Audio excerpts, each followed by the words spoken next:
Halo semuanya, selamat siang. Kembali lagi di playlist membuat API sederhana menggunakan Node.js, Express, dan MySQL bersama saya Muhammad Putra AG. Di video sebelumnya kita sudah mempelajari mengenai apa itu REST API. Nah, di video kali ini kita akan mempraktekkan apa saja yang sudah kita pelajari di video sebelumnya.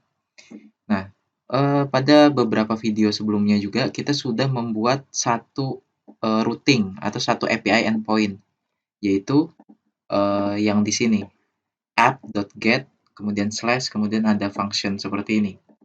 Nah, ketika kita ingin membuat satu API endpoint atau URL itu, yang kita perlukan adalah yang pertama kita memanggil app, kemudian kita tentukan HTTP metodenya apa, get, post, put, ataukah delete gitu.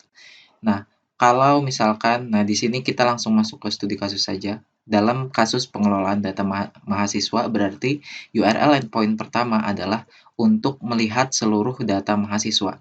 Artinya, jika kita ingin melihat data mahasiswa, kita harus mengambil data. Jika kita mengambil data, maka metode yang digunakan adalah get. Kemudian, URL yang kita ingin akses itu adalah /API/students. Nah, jadi kita ingin ketika URL ini di-hit API students, nanti dia akan menampilkan data mahasiswa. Nah, gimana caranya kita mengirimkan datanya? Nah, di sini parameter kedua, setelah URL-nya kita kasih koma. Nah, yang kedua ini adalah function. Function ini berisi dua parameter, yaitu rec dan res. Rec ini maksudnya request, res itu artinya response. Nah, kemudian kita membuat function seperti ini, arrow function. Di dalam sini, kode-kode yang kita tulis di dalam sini akan dijalankan ketika kita memanggil API endpoint di sini, API students dengan metodenya get gitu. Nah, kalau kita panggil res.send mengembalikan data mahasiswa. Seperti ini, kita save. Nah, setelah itu kita jalankan servernya. Kita jalankannya dengan yang dev ya, npm run dev. Kita ke Postman. Sini saya hapus dulu. Kita ke Postman. Nah, di sini sudah ada My Student API. Ini yang untuk yang selesai sudah, yang finish. Nah, kalau kita bikin baru, tadi URL-nya adalah http://localhost 5000 kemudian /API/students. Nah, dengan metodenya get. Kalau kita send, nah, kita akan mendapatkan seperti ini, mengembalikan data mahasiswa. Nah, tapi kan yang kita ingin kembalikan itu bukan tulisan seperti ini, tapi kita inginnya JSON dalam bentuk seperti JavaScript object. Bagaimana caranya? Nah, jadi di sini kita tidak mengembalikan send, tapi kita mengembalikannya res.json. Nah, di dalam buka kurung tutup kurung ini kita bisa membuat objek. Misalkan saya menuliskan sukses itu true, kemudian saya ingin menambahkan message atau pesan.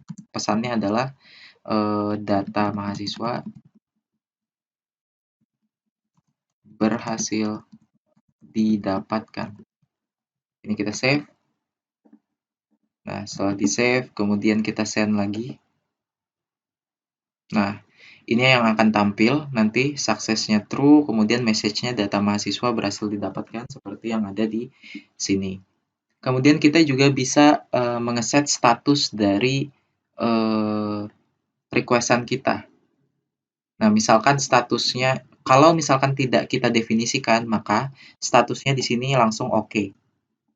Ya, 200 atau oke. Nah, kalau misalkan kita mau definisikan statusnya misalkan error, itu kita bisa tambahkan di sini status. Nah, kalau status ini isinya adalah kodenya, kode number-nya.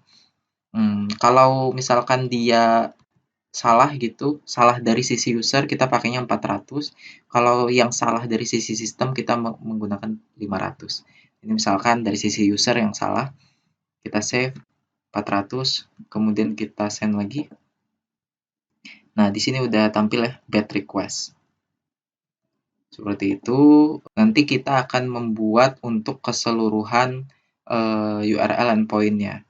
Nah, kalau kita lihat di sini, jika URL endpoint tersebut, API endpoint tersebut semuanya kita taruh di sini, maka file server.js ini akan penuh, akan sangat sulit untuk dibaca.